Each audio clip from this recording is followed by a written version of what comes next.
श्री महागणाधिपते नमः, श्री महासरस्वत्यै नमः, श्री अनघासीत दत्तदेवताभ्यो नमः। सदाशिवसमारम्भां व्यासशङ्करमध्यमाम् अस्मदाचार्यपर्यन्तां వందే గురుపరంపర। ముందుగా గురుపాదకుల వీక్షకులకు స్వాగతం అండి। శంకరులు కోడచాత్రి పర్వత శ్రేణుల నుంచి తన ప్రయాణాన్ని కొనసాగిస్తారు। ఆయన సౌపర్ణికా నదీ తీరానికి చేరుకుంటారు। అక్కడ ఆయన వెనుతిరిగి చూస్తారు।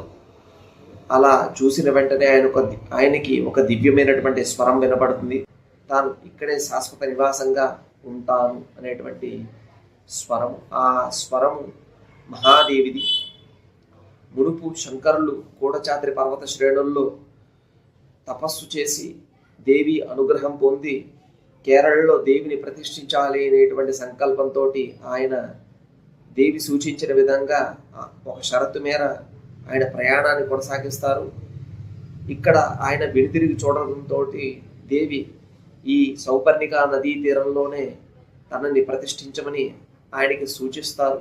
అంతేకాకుండా శంకరుల ప్రార్థన మేరకు చేర అనేటువంటి కేరళ ప్రాంతం నుంచి వచ్చేటువంటి భక్తులను సైతం తాను అనుగ్రహిస్తానని అమ్మవారు అభయమిస్తారు।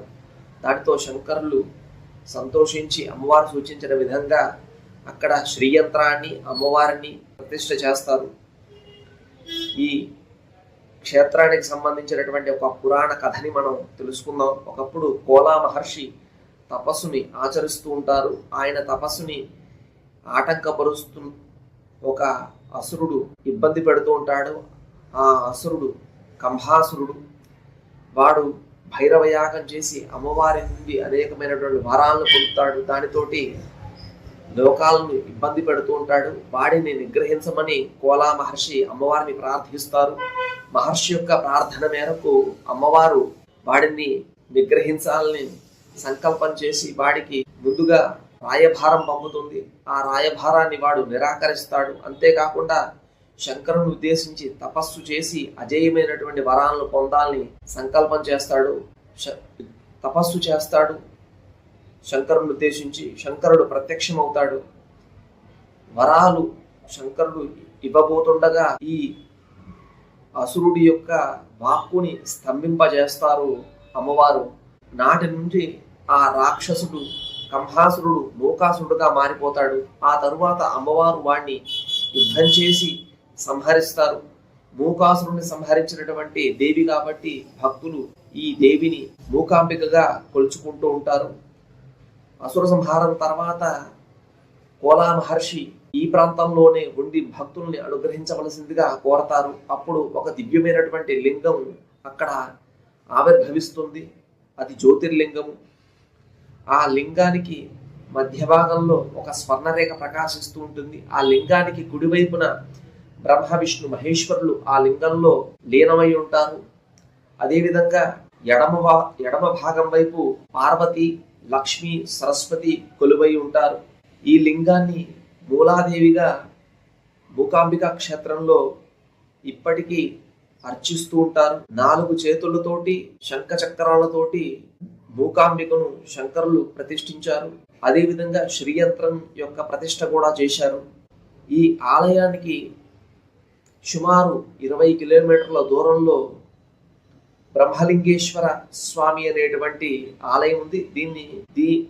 దీని యొక్క కథ ఏమిటంటే మూకాసురుడు అమ్మవారి చేత సంహరింపబడే ముందు శంకరుని ఉద్దేశించి తపస్సు చేస్తాడు। శంకరుని ఉద్దేశించి తపస్సు చేసిన కారణం చేత వాడిలో మరణించే ముందు తాను చేసినటువంటి తప్పులన్నీ కూడా అంగీకరించాలని అనుకుంటాడు। వాడికి వాక్కు లేని కారణం చేత వాడు బాధపడతాడు। వాడి యొక్క మనస్సు తెలుసుకున్నటువంటి ఆ తల్లి వాడికి క్షమార్పణ కోరుకోవడానికి వాక్కునిస్తారు। ఆ తరువాత వాడిని సంహరించి యొక్క ఆత్మకు దివ్యత్వాన్ని ప్రసాదించిన తర్వాత ఆవిర్భవించినటువంటి లింగమే ఈ బ్రహ్మలింగేశ్వరుడు। ఇది బ్రహ్మకుండ్ అనేటువంటి నదీ తీరంలో ప్రకాశిస్తూ ఉంటుంది। ఈ బ్రహ్మలింగేశ్వరుడు ఇరువైపులా 2 యక్షులు సేవిస్తూ ఉంటారు। ఒకరు మలయాళ యక్షి, ఒకరు వాత యక్షి। అదేవిధంగా మనం మూకాంబికా క్షేత్రంలో దర్శించాల్సినటువంటి పరివార దేవతల్లో ప్రముఖులు పంచముఖ గణపతి, సుబ్రహ్మణ్యుడు. ఈ క్షేత్రంలో మనకి దర్శనించేటువంటి నది సౌపర్ణికా నది. దీని యొక్క ప్రత్యేకత ఏమిటంటే ఈ సుపర్ణుడు అంటే గరుత్మంతుడు అనే అర్థం. సుపర్ణుడు తాను అమృతాన్ని తీసుకువచ్చే ముందు ఇక్కడ తపస్సు చేశాడని ఈ నదీ తీరంలో, ఆ కారణం చేత ఈ నదికి సౌపర్ణిక నది అనేటువంటి పేరు వచ్చిందని ఒక కథనం. ఎవరైనా మాటలు రానివారు, విద్యలో వెనకబడినటువంటి వారు, అనేకమైనటువంటి అసుర పీడలు లేదా గ్రహ బాధలు ఉన్నటువంటి వారు ఈ అమ్మవారి యొక్క దర్శనం చేసిన కారణం చేత వారి జీవితంలో అమ్మవారి యొక్క అనుగ్రహం చేత వారికి శుభాలు కలుగుతాయి. ఈ ఆలయానికి సంబంధించి శాసనాలు 1481గా కనబడుతున్నాయి. ఈ ఆలయాన్ని ఉద్ధరించినటువంటి రాజవంశీకుల్లో కేలాడి రాజవంశీకులు, వారిలో సంకనప్ప, శివప్ప అనేటువంటి వారు ఈ ఆలయాన్ని అనేకమైనటువంటి విరాళాలని సమర్పించినట్టు, అమ్మవారిని అనేక విధాలుగా సేవించినట్టు శాసనాలు చెబుతున్నాయి. స్వస్తి.